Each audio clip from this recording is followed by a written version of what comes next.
Setelah itu saya dibawalah ke Sukabumi oleh suster yang sudah senior, Suster Imelda, dengan bis yang Triavari yang dulu itu masih bocor-bocor seperti itu zaman dulu, untuk kendaraan masih sangat susah.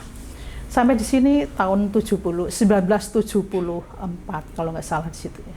74 ya. Dan di sini pun tidak langsung masuk.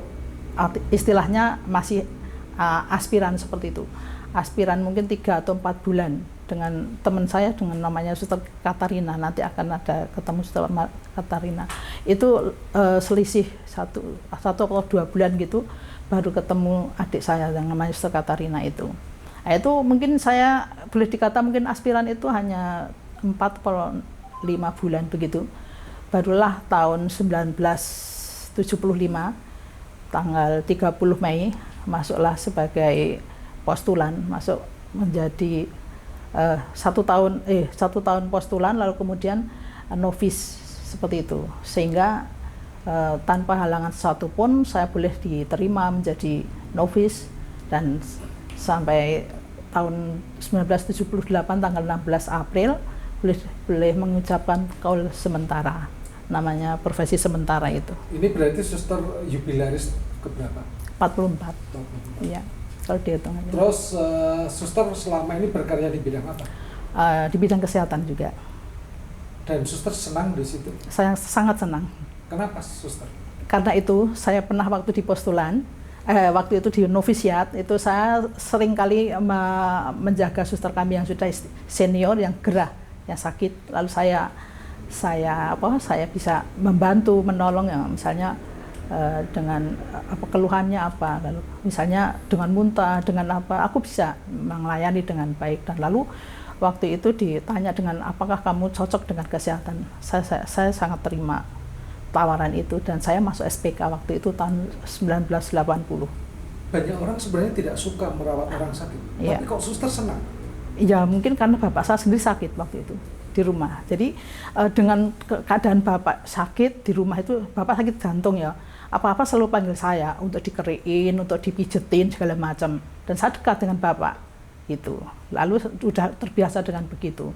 Dan bapak sendiri sebenarnya juga olahragawan sebenarnya, tapi gerah ya, tapi nggak apa-apa, waktu itu memang Tuhan Allah sendiri yang memberi waktu sakit. Suster anak perempuan sendiri itu? Saya perempuan 4, laki-laki 5, saya yang nomor 6. Tapi yang dipercaya bawa untuk ngopeni? Iya. Kenapa?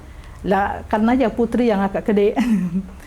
yang lainnya adik saya perempuan yang masih kecil. Nah dari situ suster belajar sesuatu, sabar atau? Iya, sabar. Terus saya pijetin sambil cerita. Bapak itu kan orang katekis ya, jadi selalu bicara dengan tentang sejarah Rasul Paulus, Rasul Yohanes, Rasul Paulus, semuanya para rasul diceritain oleh bapak saya, dan saya sangat mendengarkan, dan saya sambil mijeti, sambil ngerii gitu.